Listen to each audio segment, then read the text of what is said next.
Good afternoon, good afternoon, good afternoon. So, this is my first time going live on YouTube. Yay! Just hit 50 subscribers after a long time, years actually. I think my granddaughter has more people on my channel than I do, and she did put in a request for me to clean up my page. So I will be taking care of that, moving her things off and making room for more lives. Yay. So thank you. Wow, it must be really feel like something when you hit 1,000 and 10,000 and 50,000. And you're sharing valuable information. That has to be incredible. So I am happy and humble to start with my 50. Yes. So I'm going to share some information today, um, both through kind of a reading and then a talk about both shadow work, which is where this writing takes me, or where it started with, and when it comes back, because now I've worked this piece for quite some time. But using writing and journaling as part of your healing journey. I know many people um, who are on the healing journey that won't touch shadow work. And that is when we kind of go back to the root of things. We have to look at what happened in childhood as trauma survivors. You got to dissect that shit. It is hard work. Um, And as a creative arts, holistic wellness life coach, I use creative arts um, to help people to do the work, the needed work for healing and recovery. Um, like I could have stayed in situations that provided a cozy office, et cetera, et cetera. I'll get there because. Uh, I've gotten a lot of help with therapy over the years, and um, not all spaces are created equal. And I think that just like in education, there are therapists sometimes that lean very, very, very heavily on the book, where I lean very, very heavily on internal cues and getting people to go inward that way, but using creative arts as a way to draw out what needs to come out. So through expression, for me, for writing, poetry, spoken word, um, personal essays. We read them all the time in magazines and newspapers. People write op-eds and personal essays detailing their journey with whatever they went through. And so, I really invite you to grab a journal.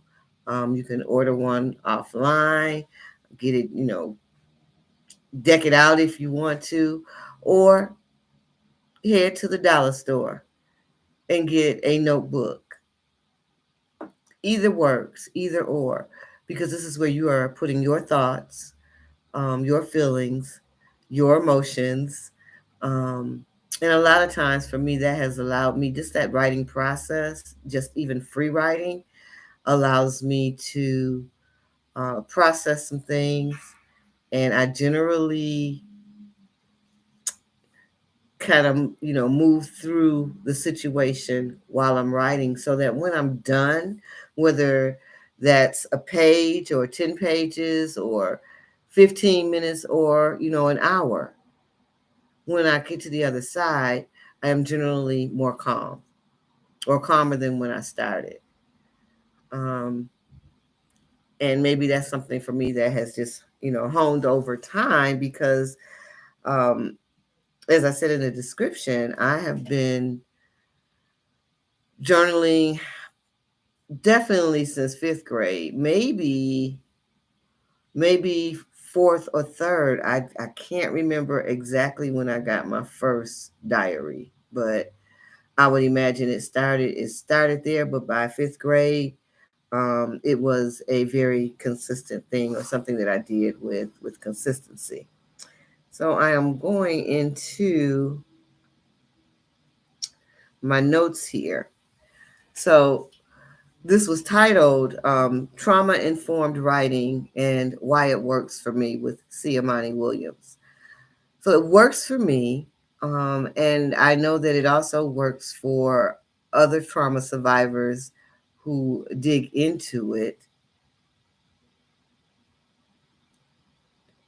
to write, to dance, to sing, whatever creative expression that is positive that gets you um, out of that place where you are either filled with anxiety or you feel yourself slipping into depression.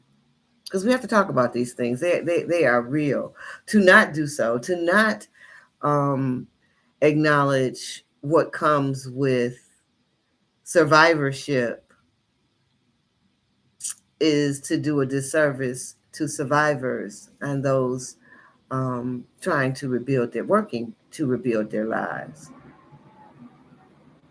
And um, I just want to make sure that I'm clear that it is a process. Like if you start the process today, it is not likely that you will have moved through everything that you need to move through, let's say um, by July. Mm-mm.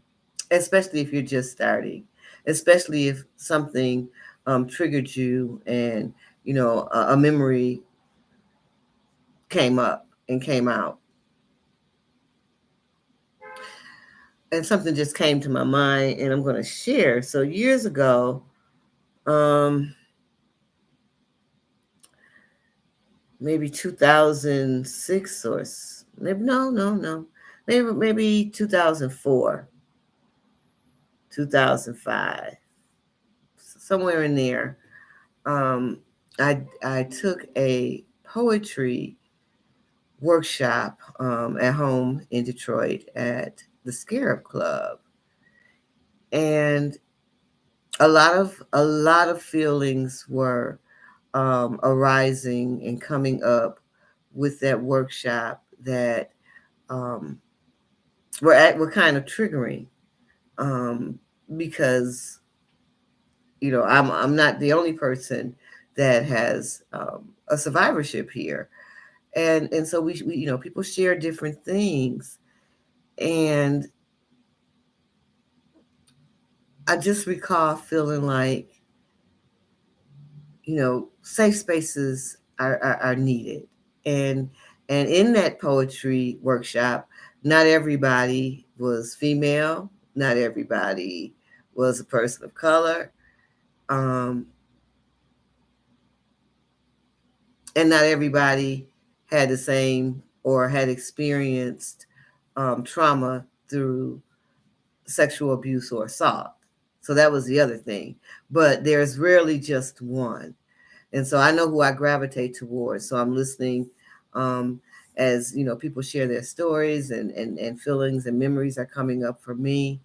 And I had no idea at that time that um,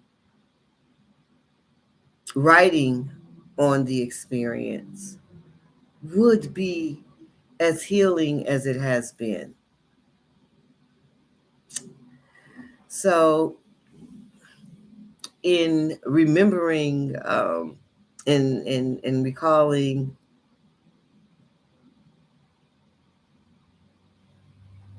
incidents during the shadow work, I wrote a story, a true story, based on my experience at 12 and being overtly curious about sex and trying to understand what it was on my own terms. Yeah. So this is titled X-Rated. It was actually published in 2010. I cannot remember the name of the publication. I know I wrote this and another piece for them on illegal injections that my trans sisters are getting for enhancement. So the injections in the butt to make your butt bigger, and they are illegal if illegal substances are used and the person um, is not licensed to do what they do. And even if they are licensed, they shouldn't be shooting cement into your ass. People have died from the complications. People have been misfigured. And luckily, my sister that I interviewed has not had any of those problems. And I thank her for sharing so freely in that article. Illegal injections. I can't even find it because I didn't make a PDF of it when it published. And so it's just, when they took it off the site or when their site went down and closed, it's just gone. It's probably on one of my old computers that I need a tech to get into. All right. So a little background on this piece. It is titled X-Rated, and it has to do with my very sudden interest in, I can't even call it erotica. Books where people were having sex. That's what I was on in 1977 at 12 years of age. I did not have reading restrictions placed on me ever in my life. I've been a voracious reader since I started reading it. My mother put in my baby book. Because I've always been a talker, so it makes two kind of go together. But I think because of that, because I ate books up, I could read two or three at a time, tune everybody out, and just be lost in that world of books and reading and wherever that book and that story took me. So I never had limitations. And in my house growing up, in the den, there were bookshelves, and some of those books were like old, old, old.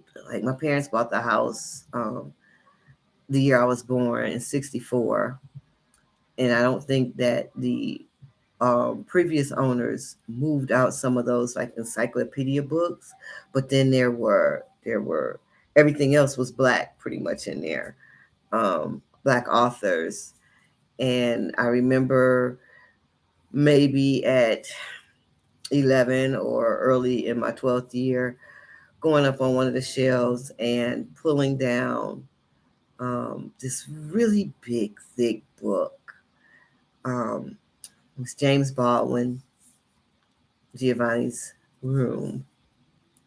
And I remember saying, I want to read this because, it was like a rainy day book because it was so big. So I would pick it up, put it back down, pick it up, read some, put it back down till the next time it rained or whatever. Or, I was just in I don't feel like television mood. And I was intrigued by David and his whole story, right?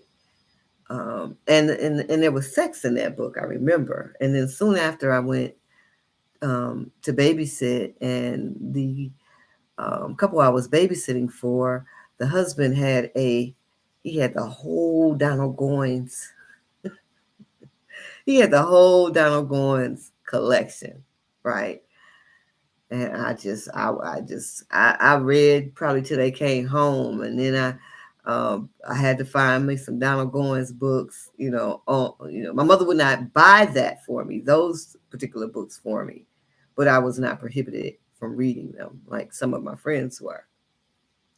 So 1977, seventh grade, Um, I find this book rack at the corner store. So this is titled X Rated.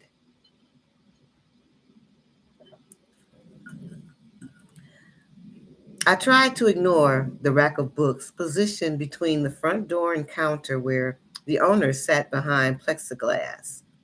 Despite the rudeness, I continued to patronize the Jewish owners. They carried my snack needs. The book rack had dogged me lately, piquing my curiosity with its adult fare. I was a 12-year-old girl in the seventh grade. The year was 1977, and way before Lil' Kim's raps gave women permission to fuck like men and make their own money. I was becoming super curious about sex.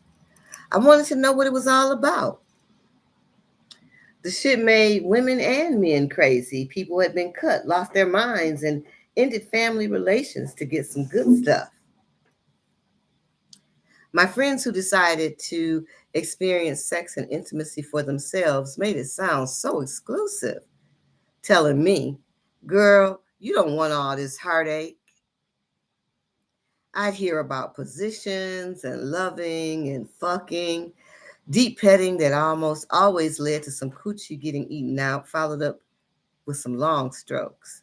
It seemed intriguing. That was what their mouths said. But those who were getting it possessed a confident attitude. They carried a certain air that placed us in different classes, those in the know and those like me who were not.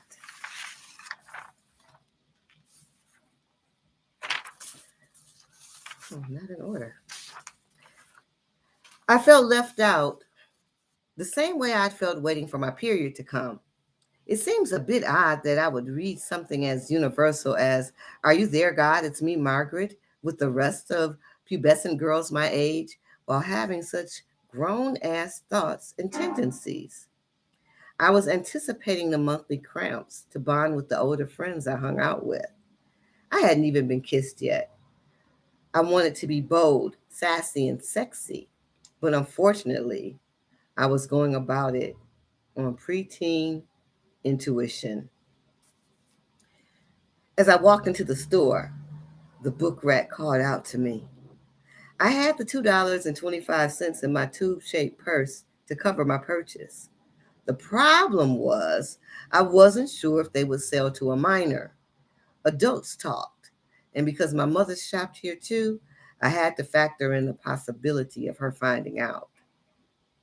A male classmate had a copy of the book I wanted. I'd watched him from my desk a row over and two seats behind as he read that book. He'd place it between his history book and zone out. I didn't even ask him how he'd gotten it. Nah, I went for the gusto and instead asked to borrow it overnight. He agreed. I took the book and read about all kinds of sex. People were fucking at the beach, in cars, and on tops of dirty piles of clothes and basement flats. I didn't want to mark up my friend's book, so I wrote on a small piece of paper in the back of my journal how often I saw the words dick, pussy, and tits. I counted the words that sounded as coarse as the sand that gets caught in your suit after a dip in the water at the beach. I got turned on. Never mind that my nubs were waiting to develop. In my fantasy, I rubbed and palmed the big titties of women in the book. Or if not them, someone who had breasts like them. I imagined kissing and caressing. I wasn't too sure about sucking or licking anything at that point. Instead, just the thought of bodies twisting and stretching, trying to blend, was enough to make me feel delicious. I thought that I'd at least masturbate once, reading the hottest fucking line over and over while I rubbed my bunched up blanket between my throbbing thighs. The timing was everything. I had to do this when everyone else was occupied downstairs. I longed for the day when I would be able to linger carelessly with my private time. It would be many years before I'd have a lock on a door. I had to own it first. I would die 1,000 times if anyone ever walked into my room unexpectedly. No matter, my mother didn't allow locks on doors. Period. I timed it right and enjoyed a happy ending, returning the book to my friend the next day. We never mentioned it again. I wondered how many of my friends were curious like me. Did they notice the book rack full of paperbacks with countless tales of fucking? Were they as preoccupied with the thought of sex as I was? The boys were for sure, because they were nasty like that. But nice girls were not supposed to talk about sex in terms of fucking. We were, I believe, to keep sex well within the confines of a monogamous relationship where we're wedded. The characters in the book were not into people and relationships, they were into fucking.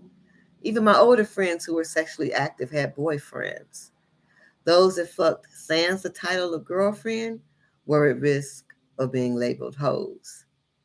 So many decisions. And I was only 12, caught up in my drugstore book rack drama. I confined my sexual curiosity to books and masturbation for the next couple of years. I lost my virginity by choice, or at least with someone I chose, versus my perpetrator at age 14. See Imani Williams, copyright 2010. So, in that share,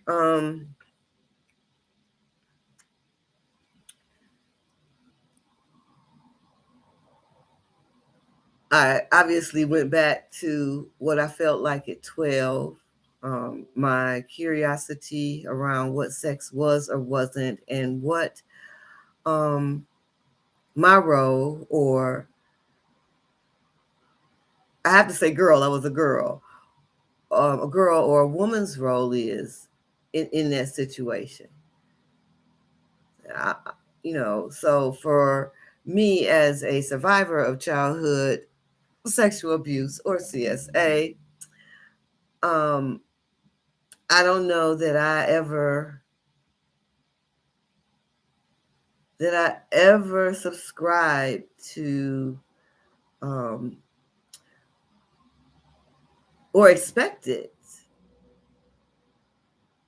to be romanced, or to not fuck, to be invited to be made love to be talked to sweetly. I went a whole nother way because of what I experienced um, at a very, very, very, very young age. I believe I was 6 when I told my mother what happened. Um, I was 6, and I don't know how long I kept quiet about it. That part has yet to reveal itself, and it may never. What matters though is that um, I told, which took holding that secret, took that onus off of me. Um, a lot more could have happened than did happen to my perpetrator. There's a whole story on it called Tween in Root Work Triumph Over Trauma, my book, which you can find on Amazon. Um, but this story, X-rated, really spoke to where I was at 12, because it didn't just stop there. Um, I was really trying to figure some things out, and I really did not have anybody to talk to about it, because once I told my parents, and my dad went to confront his dad the next day. He like flew down to Tennessee the next day. And when he came back, all they said to me was that you won't ever have to be alone with him again. And then they made me go to his funeral when I was 12. So um, 11, 12, 13, 14, 15, my mother was like, you got to get your ass out my house, because you don't follow rules. You got to go. I don't care where you go. And she called my dad over because they had been divorced a couple of years by that time. And he wouldn't even look at me, man. I'm a daddy's girl. He would not even look at me. He was so angry with me. I had broken a rule that they had put in place, sat me down, had a whole family meeting about. You are not to be at these people's house. Their mother is called. They're taking their daughter out of town. They're leaving the boys. Under no circumstances are you to be at that house. Do you understand? Is it clear? Smart ass mouth. I said, yeah, Crystal. And it's the first opportunity I got. I was there. And I got so busted. So when my dad came over, that was my choice. When my mother told me I had to leave, were to go and live with him, which was sure to be a totally different experience than living with my mother, where I was comfortable. Um, I could either go live with him, or he showed me he wasn't playing by picking up the phone and calling a number with the state of Michigan. He was employed as an educator with the state for young men in a diversion program. So he knew where the empty cots were. He knew where he could find me a space for girls that don't want to listen. Whew. In the end, I went with him to his house because my cousin begged me not to go to the girls' home. She said, "You're not a bad girl, and those girls are going to rape you, and they might stick a Coke bottle in your personal, in your vagina." I was like, that sounds harsh, but in the end, I ended up being queer anyway. So I mean, sans the bottles, but I had some lessons to learn, and one was that those rules were put in place for a reason. Today, that house that was void of parents for like 2 months would be a trap. Could be a trap house. Could be it could be doing sex trafficking in there. Anything can happen without adult supervision, and teenagers who, um, are just being teenagers. They didn't even. I don't even recall because I didn't smoke weed back then. Um, I don't even recall there being any marijuana at the house the night that I went when I wasn't supposed to. I know that somebody had 40s, but I wasn't a drinker then, and I've never liked beer, so that wasn't why I was there. I was there for the rap music and someone I had a crush on. Um, that's why. That's why I risked it all. I risked it all. And Carolyn and Calvin were not playing, so I had to go. And as survivors, particularly those who experienced it in childhood, um, I have a question. Like, how is your and how was your decision making skills? Like, do you know where and when things began to shift for you from like, fuck it, I'm just gonna go with the crowd. I'm just gonna do it's whatever, to I got to do some things differently. Did you isolate? Um, are you closed off? Were you open? Just open? Because I was just open, only in the last 6 or 7 years have I thought that with great seriousness that I am not the um, extrovert that I thought I was. And of course, it's been exacerbated with the pandemic and COVID-19, where we've been on lockdowns and things. But if I'm out now, I really am not into like big crowds. I definitely still needed to be more than like one exit. That's fallout from my abusive marriage. That second one, I don't sit with my back to a door ever. I don't care where I am. I need to see, I need to be able to see the door. I just will not be caught off surprise, caught off guard, caught by surprise. Not doing that.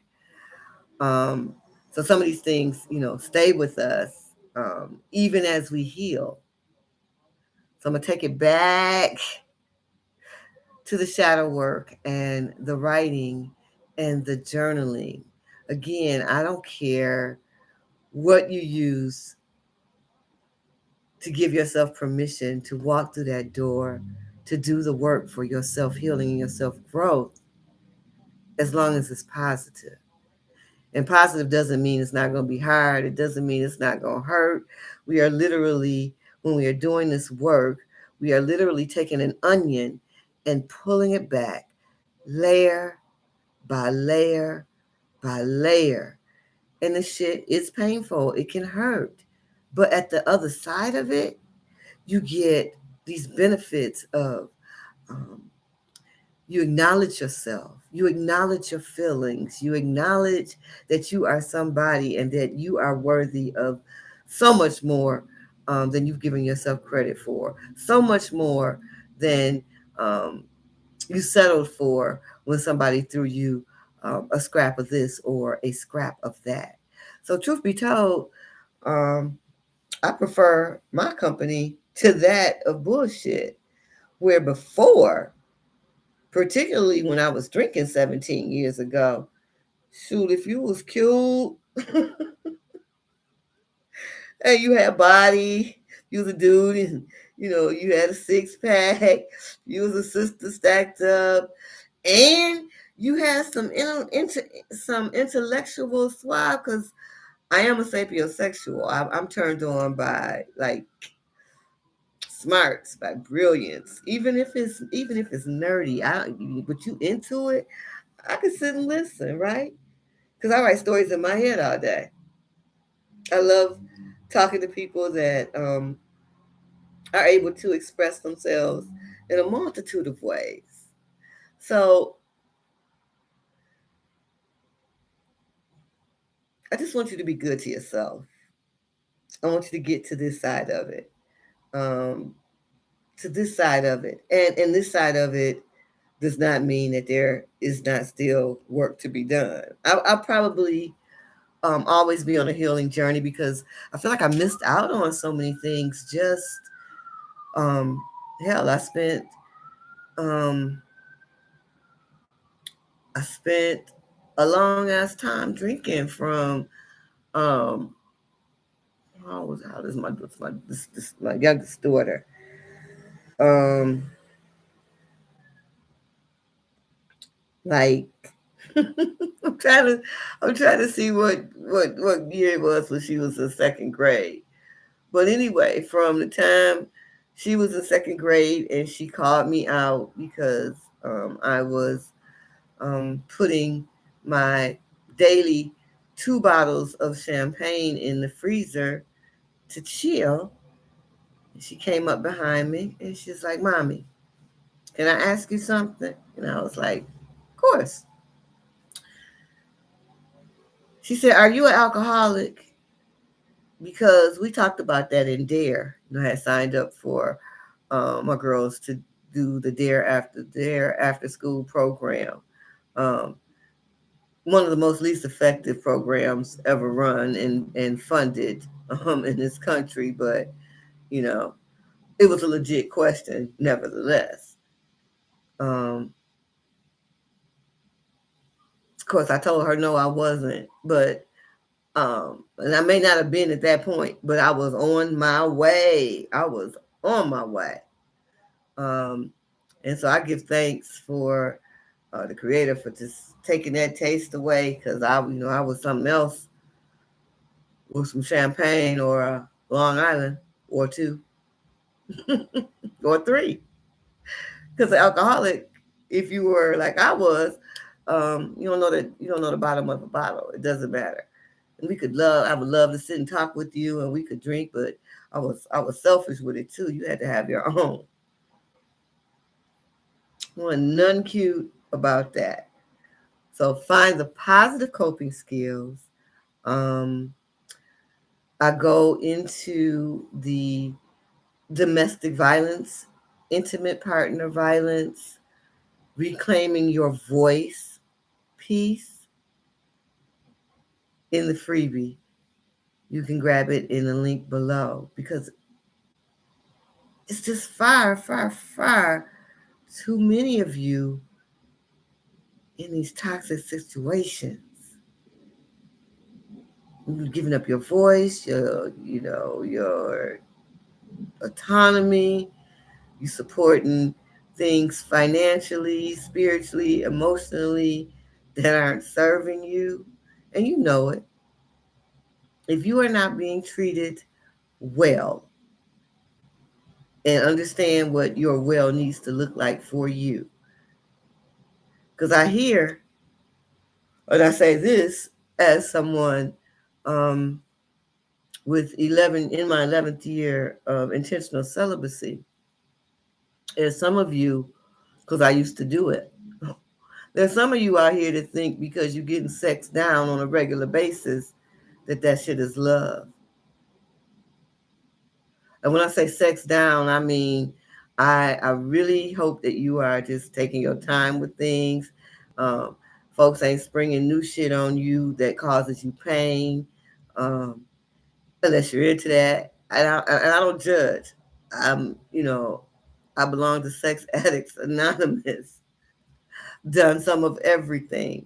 But I can tell you, if it's causing you pain and they're getting off on that, and that is not what you signed up for, because it's a whole rabbit hole when you start messing around with some things. Um, then you need to check that. You need to check that. And I hope, ladies, that you are exercising your right to say, I no, I really don't feel like it today, and being left the hell alone, so you can get your head together. Man, uh, my story on that is a story for another day. I will leave you with this. Grab your freebie, use your tools, get a journal, and you can start your work. And I invite you, as I sign off, to check the link in the bio. I don't know what YouTube is going to show or not show yet because I only got 50 subscribers. I think you got to have like 1,000 for something else to happen for you, maybe for your link to highlight. But you can look me up on Instagram or on Facebook. My link is in my bio, both places, on both of those platforms. And schedule a 30-minute free discovery call. If anything I've said resonates with you, if the way I give my information works for you, because I don't work for everybody. I curse. I've earned that right. I'm 58 years old, and I don't do the traditional counseling stuff anymore. I am a creative arts holistic wellness life coach. So while you know, we cover a whole bunch of things that deal with healing and recovery and moving forward from trauma and making better decisions and setting boundaries and mindfulness and meditation and yoga and body movement to house music and stretching to house music. We do all of that to help get you where you want to be. So grab the freebie, schedule a free 30-minute discovery call, pick my brain, ask me what you want to ask. You know your situation better than I do. And if you're out here fooling yourself, you know that you're out here fooling yourself. If you're ready to make a change for that, because it does take time. But in that time, a whole lot can happen. You can get married, get hooked up with the wrong person. You can, you know, be out here sexing and end up in a bad situation one way or another. I need you to be responsible enough for you, love you enough to watch the situations that you allow yourself to get into. And I guarantee you, once you do your shadow work, the stuff that you might be okay with today will be no more. Gone. You'll know how to handle it. Get the fuck out my face with that mess, sir. Get the fuck out my face with that, ma'am. Been there, done that. All right, that is it. Have a lovely evening and be good to yourself. Self love first. Oh, like, comment, subscribe, share, but most importantly, subscribe. And I would love for you to comment too, because I want to know who's out there. Thank you. Peace.